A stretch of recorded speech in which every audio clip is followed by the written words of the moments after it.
Muy buenas noches, que el Señor les bendiga. En esta ocasión vamos a considerar brevemente el capítulo 23 del libro de Génesis, donde se nos narra la muerte de Sara. No hay aquí quizás muchas lecciones profundas, espiritualmente hablando, pero sí algunos aspectos culturales que nos pueden servir como una plataforma, ¿verdad?, para que nosotros a la hora de predicar el Evangelio en otras culturas donde Dios nos pueda llevar, tengamos en cuenta estos aspectos culturales y de esa manera pues no ofender a nadie ni cerrarnos nosotros mismos las puertas haciendo algo incorrecto o algo ofensivo ante esas culturas. Pues aquí, por supuesto, estamos delante de un hombre que ha tenido y ha guardado una relación con Dios, ha dado testimonio de su fe en diferentes lugares, por donde quiera que ha pasado, y ha sido tenido en alta estima por los diferentes pueblos con los cuales ha estado relacionado, y me refiero a Abraham. Aquí, en este caso, pues ocurre lo inevitable. Sabemos que todos vamos a morir y eventualmente le tocó a la esposa de Abraham, Sara, morir. Y esto aquí es con lo primero que nos encontramos, ¿verdad? Un hecho inevitable, pero la actitud que estas personas tienen o tenían ante la muerte quizás hoy ha variado un poco, pero en el contexto en el que Abraham se encuentra, estas costumbres orientales eran pues diferentes. El punto es que la actitud en este contexto de la gente en el Antiguo Oriente hacia la muerte y su conformidad en tales casos es realmente sorprendente o sorprendentemente distinta a la actitud y comportamiento de los occidentales. Y es necesario estudiar tales costumbres. Nosotros acá en Occidente tenemos una cosmovisión diferente a estas culturas orientales y sobre todo en aquel tiempo, ¿no? Y nosotros como occidentales pues tenemos diferencias. Aquí en los primeros dos versículos dice: y fue la vida de Sara 127 años. Tantos fueron los años de la vida de Sara. Y murió Sara en Kiriat Arba, que es Hebrón, en la tierra de Canaán. Y vino Abraham a hacer duelo por Sara y a llorarla. O sea, en los días de Abraham, la muerte y la sepultura estaba llena de rituales y tradiciones. No era algo que pasaba desapercibido. Había muchos rituales y muchas tradiciones. Y el hecho de no honrar a un fallecido, a una persona muerta, demostraba la peor falta de respeto que se pudiera tener hacia esa persona. Por lo que cada uno de sus difuntos tenían que ser honrados conforme a los rituales y las tradiciones de ellos. Si alguien por alguna casualidad no recibía una sepultura adecuada, se tomaba como una maldición incluso sobre las personas. Por lo que el luto era una parte esencial del ritual de los muertos. Esto es algo que a través de los tiempos hemos visto que casi ha desaparecido, por lo menos en la cultura occidental. No, unos años atrás quizás se guardaba algún luto. Hoy por hoy, pues esto no parece que se tome mucho en cuenta. Pero en esta época en que estamos hablando, el luto era una parte esencial del ritual de los muertos. Y tan pronto como sucedía la muerte de la persona, un lamento se escucha para avisar al vecindario lo que ha acontecido y para dar señal a los parientes para que comiencen a demostrar su tristeza. Este lamento de muerte era escuchado en el desierto oriental y ha sido descrito como un chillido agudo que penetra las orejas. Es un grito, o era un grito de espanto seguido por prolongados lamentos. Cuando este es oído, toda la gente sabe que ha ocurrido una muerte. Desde que se oye el lamento de muerte hasta que se realiza el entierro, los parientes y amigos continúan en sus lamentaciones. Los amigos mismos ayudaban a preparar el cuerpo para el entierro, que por lo general se llevaba a cabo el mismo día en que moría la persona, eso debido al clima cálido que tenían. Además, existía la idea de que el espíritu de la persona que moría se quedaba cerca del cuerpo por 3 días después que acontecía la muerte. Entonces, los lamentadores piensan que el espíritu pensaban, ¿verdad?, que el espíritu podía oír los lamentos de pena. Entonces, el entierro se efectuaba en cuevas, tumbas o fosas de acuerdo a las posibilidades que tuviera la familia. Existía un cementerio para la gente pobre localizado fuera de Jerusalén, en el caso concreto de la tierra prometida, ¿verdad?, la tierra de Israel. Y eso lo podemos ver en 2 de Reyes 23:6. Se acostumbraba que los tristes ayunaran hasta el tiempo del entierro. Luego eran consolados ofreciéndoles pan y vino, lo que llamaban fiesta de lamentos. Y bueno, una referencia a eso la tenemos en Jeremías 16:7.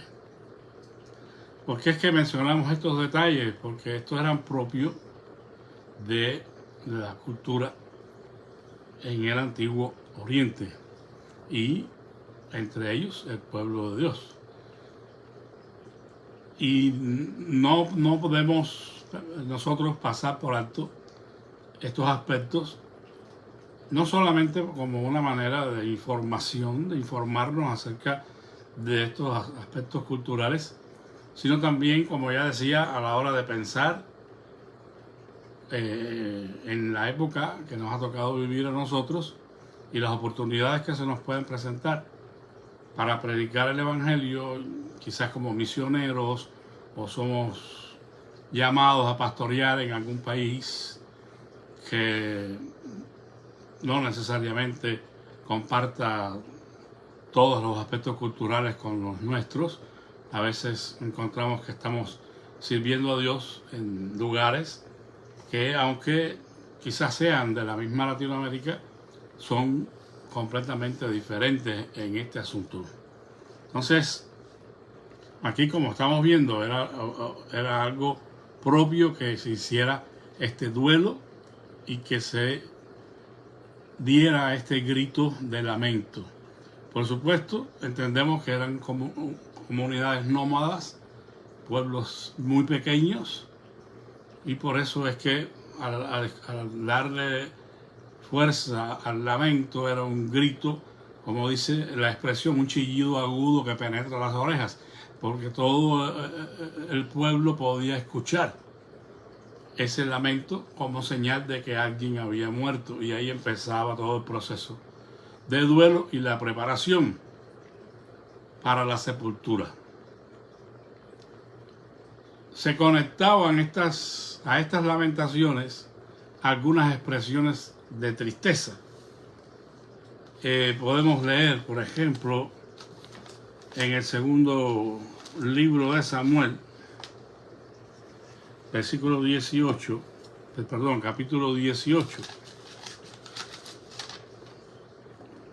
y versículo 33, una de estas expresiones. 2 de Reyes 18, 33.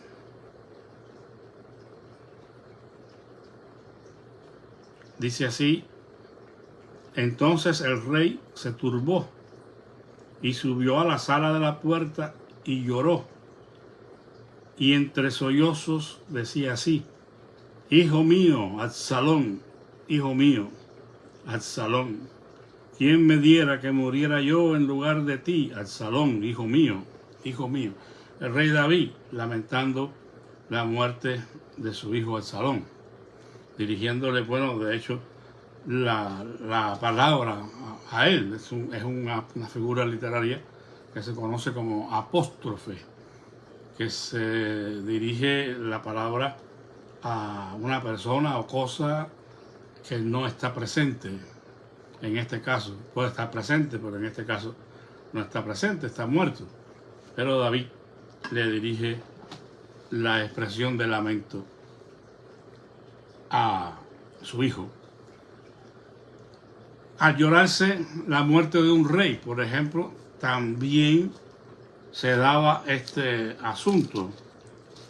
Siempre tenemos en cuenta, ¿no?, que el rey en Israel pues era un personaje sumamente importante, no era cualquier individuo, era un individuo que se esperaba, aunque no lo fueron en todos los casos, pero se esperaba que fueran hombres de Dios, siervos de Dios, que guiaran al pueblo en justicia y en la verdad del Señor. Pues, como digo, lamentablemente esto no sucedió todo el tiempo, pero como quiera, la figura del monarca era una figura importante.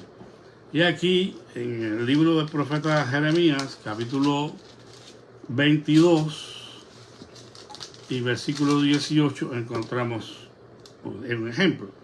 Por tanto, así ha dicho Jehová acerca de Joacim, hijo de Josías, rey de Judá: no lo llorarán diciendo, ay, hermano mío, ay, hermana, ni lo lamentarán diciendo, ay, Señor, ay, su grandeza. O sea que en este caso estamos viendo lo contrario, ¿no? La costumbre era pues hacer este tipo de lamentos y expresiones, pero como no fue aquí, el Señor está prohibiendo, ¿verdad?, que se hiciera con este hombre debido a su carácter, ¿verdad?, a cómo él se condujo delante de la presencia de Dios. Entonces, no se hizo en este caso con Joacim, pero era una costumbre. Los profetas mencionan también a los llorones profesionales, o lo que se conoce también como las plañideras, personas que eran contratadas para que lloraran, lamentaran, expresaran la tristeza, el luto por los muertos. Es algo también que para nosotros no tiene mucho sentido, ¿no? Porque definitivamente estas personas muy probablemente no sentían ninguna conexión con el muerto en muchas ocasiones, ¿no? Sin embargo, pues eran pagados para que lloraran. Era algo muy común. Y los profetas lo mencionan. Llamad plañideras, que vengan, dense prisa y levanten llanto sobre nosotros. Dice ahí en Jeremías 9, 17 y 18. Hay otros versículos, pero bueno, es la misma historia. Otra cosa que podemos ver en algunos libros, como el libro del profeta Amós, que había una costumbre de vestirse con sacos de silicio, romper los vestidos y golpearse el pecho. Todas estas eran muestras de aflicción y tristeza, y eran legítimas.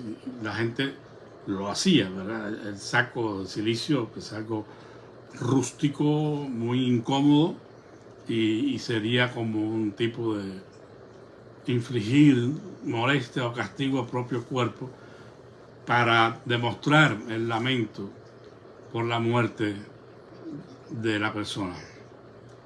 Rompían los vestidos como señal de duelo y se golpeaban el pecho.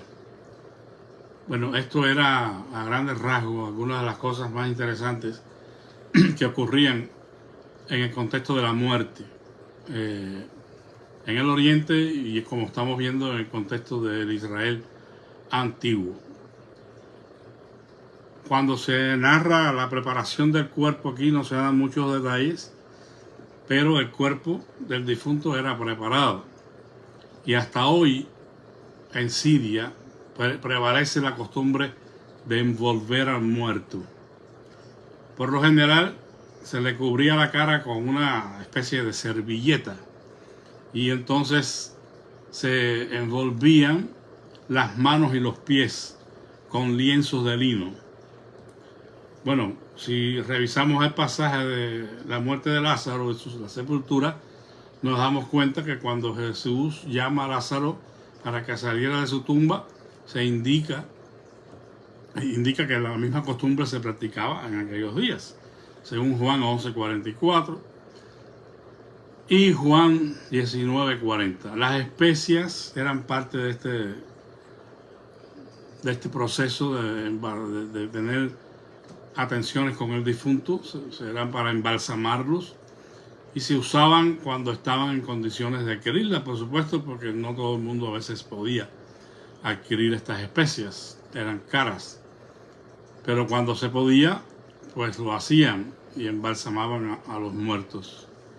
Aquí hay unos versículos del 3 al 6 donde se dice: y se levantó Abraham de delante de su muerta y habló a los hijos de Et diciendo: extranjero y advenedizo soy entre vosotros, dadme propiedad para sepultar entre vosotros, y sepultaré mi muerta de delante de mí.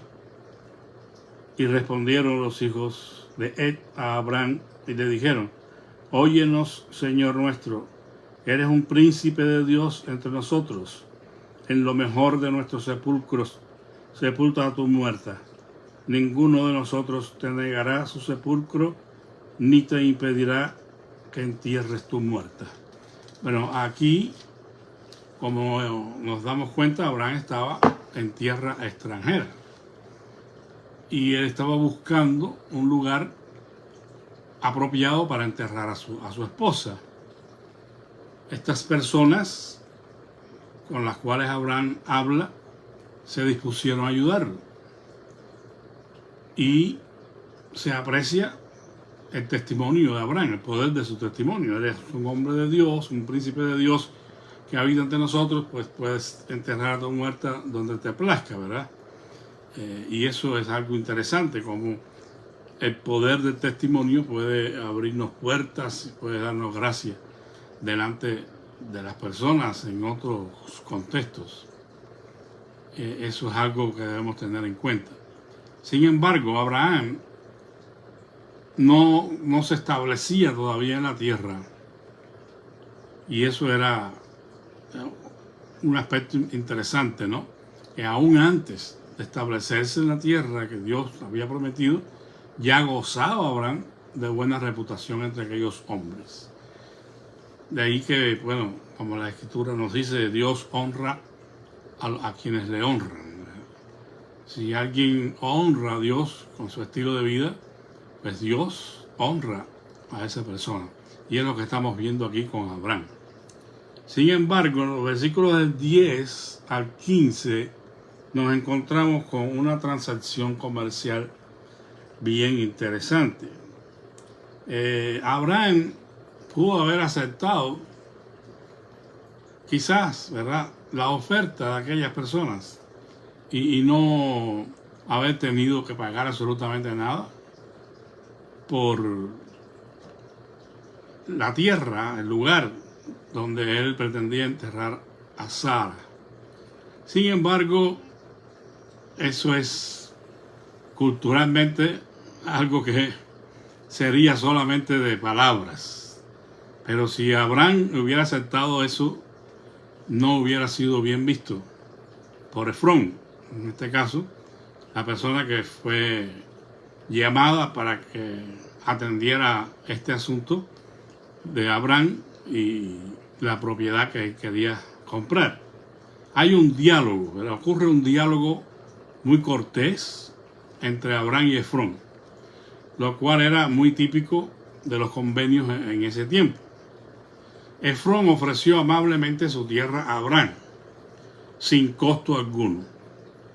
Pero Abraham insistió en pagarlo. Y aquí uno es donde dice, bueno, ¿por qué, verdad? Bueno, Efrón cortésmente mencionó el precio. Cuando Abraham le dice, no, yo prefiero, en otras palabras, que me digas el precio de la propiedad y yo lo pagaré. Añadió en efecto que Efrón añadió que no era importante el asunto. Sin embargo, Abraham pagó casi 5 kilos de plata. O sea, ambos sabían lo que estaba sucediendo. Entre ellos dos sabían cómo debía manejarse el asunto, pero continuaron con el proceso del trato. Culturalmente hablando, si Abraham hubiera aceptado la tierra como un regalo, hubiera insultado a Efrón, quien hubiera cancelado su oferta. Fíjense lo que estaba en el tapete, ¿no? Pero hay como una, no sé cómo llamarlo, una aparente pues cortesía y entre los dos que sabían cómo es que debían hacerse las cosas y las consecuencias de tomar decisiones equivocadas. Es como un tipo de no encuentro la palabra exacta, pero no era lo que estaría correcto. Si Abraham acepta el regalo, este otro Efrón se hubiera ofendido y hubiera cancelado la oferta. O sea, cosas raras de las costumbres de esa gente.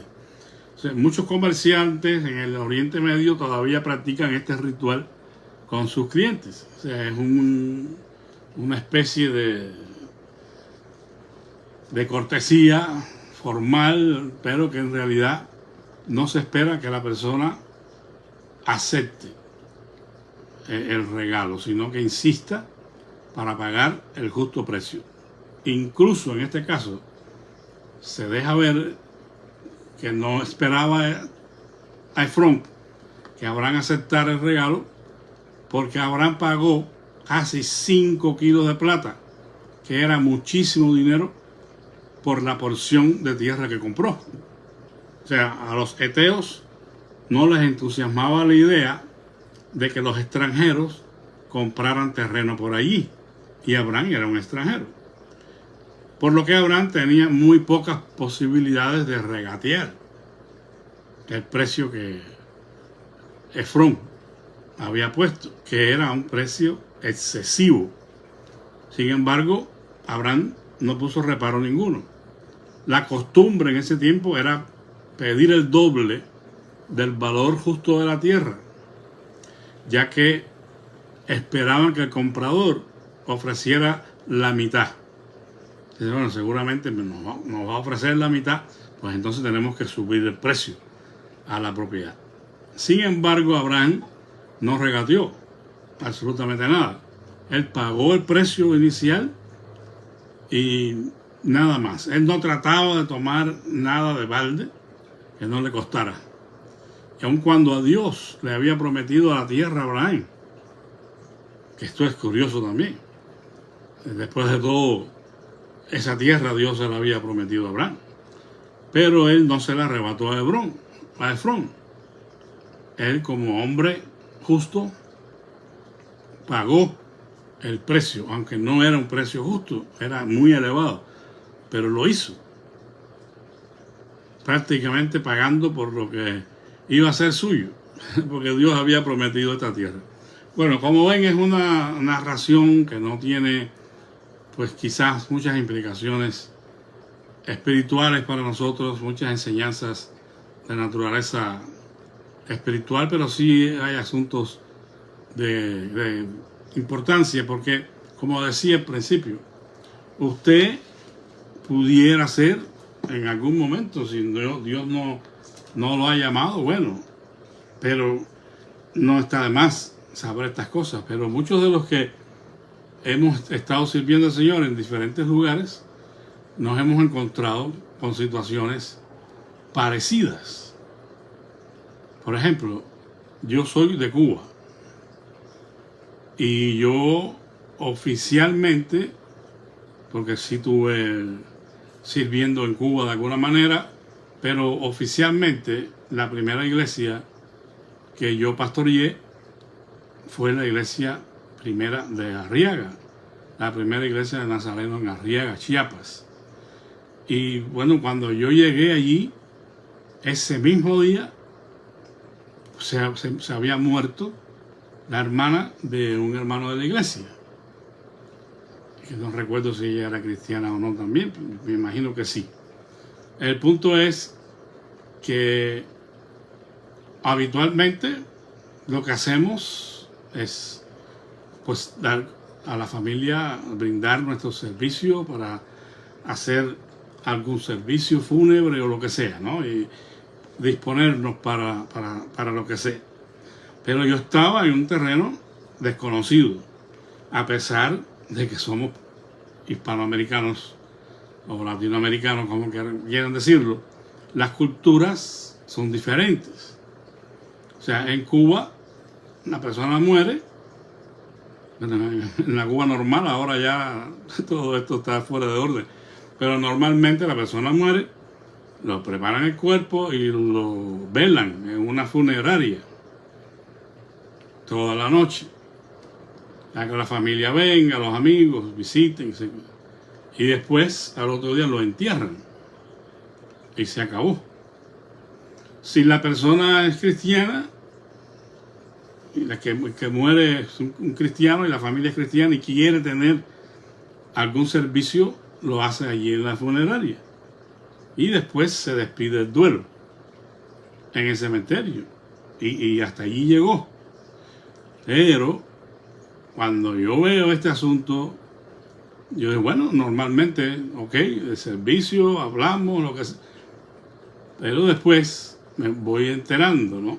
No voy a decir que fue con esta persona en específico porque no me acuerdo, pero sí ya fui conociendo que no solamente es el momento en que la persona muere, a veces no había, bueno, recuerdo que hasta en el momento que yo llegué yo no conocía ninguna funeraria, es decir, que al difunto lo velaban en la casa,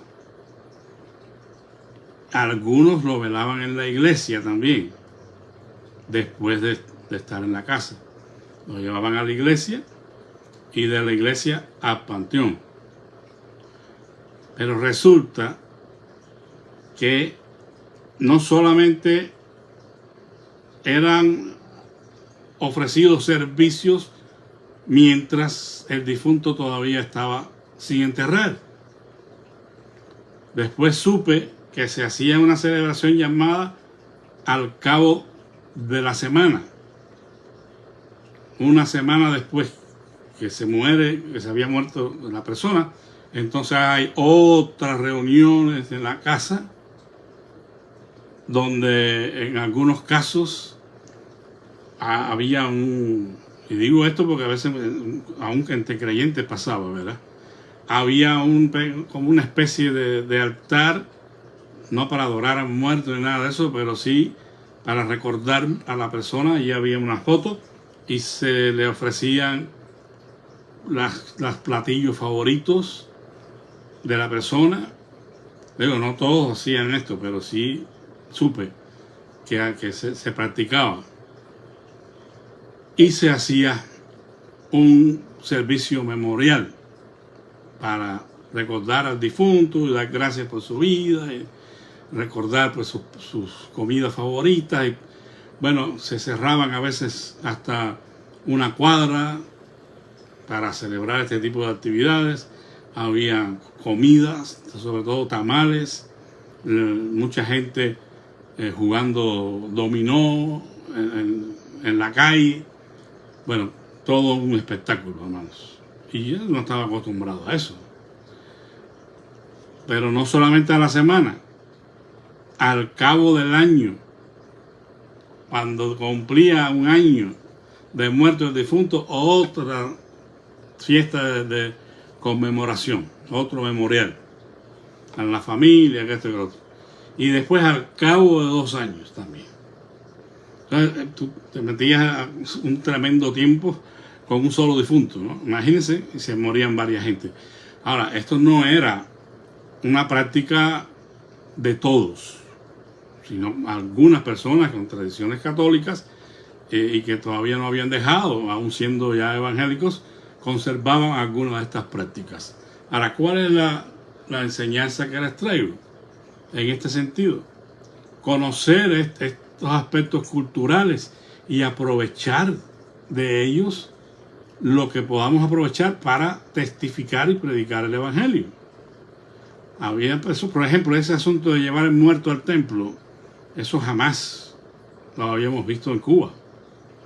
Sin embargo, aquí por primera vez veo que muchos querían que se celebrara el servicio en el templo con cuerpo presente. Y eso es algo que de pronto te choca, ¿no? Y tú puedes decir, no, es que Dios no es Dios de muertos, sino de vivos, y negarte a esto, ¿no? Porque muchos pues espiritualizan demasiado las cosas y creen que sería un pecado incluso meter a un muerto en el templo, a veces siendo ni siquiera cristiano, una persona de mala vida incluso, como pasó allí en un momento dado. Yo no estaba casualmente, pero lo hicieron, ¿verdad? El punto estaba en que ¿qué sería más sabio? Siempre y cuando no fuera algo ofensivo a Dios, que Dios definitivamente prohíbe y que se opone a eso, bueno, ahí sí hay que presentar argumentos y no permitir que se hagan cosas que a Dios no agrada. No. Pero si uno piensa, bueno, en la Biblia, ¿dónde encuentro que no se pueda llevar al muerto al templo? Uno pensaba, bueno, si hacemos el servicio en el templo, tendremos la oportunidad de predicar el evangelio a muchas familias y amistades que de otra manera nunca irían al templo. Aunque bueno, lo podían recibir en una casa, donde sea. Pero no era lo más sabio negarnos, o en este caso yo, ¿verdad? Negarme a permitir el culto fúnebre en el templo cuando tenía una oportunidad más de predicar el evangelio. Y lo mismo haría después en el cementerio, en la despedida del duelo. De alguna manera, dar la palabra de esperanza, la palabra de fe, el llamado al arrepentimiento. Entonces, estas son cosas que deberíamos nosotros pensar cuando estamos predicando el evangelio en un contexto completamente diferente o en algo diferente al nuestro, culturalmente hablando. Y permitir que hayan las mayores posibilidades, oportunidades para predicar el evangelio, compartir con la familia, con los amigos, brindar nuestro apoyo, dar nuestro pésame, todas esas cosas. Que si uno se cierra, dice, no, aquí en el templo no, y eso de una semana y 1 año y 2 años, no, esas son tradiciones que no son correctas. Ni siquiera argumentos bíblicos hubiera tenido, ¿no? ¿Qué importa si esa ocasión va a servir para honrar la memoria de la persona y aprovechar para predicar el evangelio? Esa es pues la parte que deberíamos retomar de asuntos como estos. Y hay otras situaciones que definitivamente uno tiene que confrontar, ¿verdad? O sea, si viene alguien, como sucedió en efecto allí, que en un momento dado la persona está padeciendo algún mal, entonces muchos dirán, bueno, eso está raro, ¿no? Pero sí, así era. Muchos llamados cristianos tenían o conservaban ciertas tradiciones, ciertas costumbres que ya no compaginaban mucho con la fe cristiana. Algunos decían, bueno, vamos a pasarle el huevo. Yo decía, cuando yo escuché eso por primera vez, yo, ¿y eso qué cosa es? Pasar el huevo. Y resulta que había una creencia de que al pasar el huevo de la gallina por el área afectada de la persona, el huevo absorbía la energía negativa. Otros que decían que había que ponerle unos cascabeles a los niños recién nacidos en los pies por la mala suerte y cosas así. Esas cosas sí tuve que confrontarlas y tuve que enseñarles, ¿verdad? Y reprenderles también, porque esas no eran evidencias de fe alguna, sino costumbres paganas que teníamos que deshacernos de ellas una vez que estamos en Cristo, y nuestra confianza debe estar en el Señor y no en ningún tipo de prácticas como esta. Entonces hay una diferencia, ¿no? Pero no llegue oponiéndose y estableciendo reglas y que le vayan a cerrar las puertas para predicar el Evangelio. Hay que ser tolerantes con aquellas cosas que no, repito, no están diametralmente opuestas al Evangelio, y permitir que la gente vaya aprendiendo, vaya madurando y nosotros podamos predicar el Evangelio. Así que bueno, hermanos, muchas gracias por su atención, que Dios les bendiga mucho. Continuemos orando los unos por los otros, por nuestra salud física y espiritual. Que el Señor nos ayude y nos guarde a todos muy cerca de Él. Que la paz de Cristo sea con todos y que tengan una feliz noche. Amén.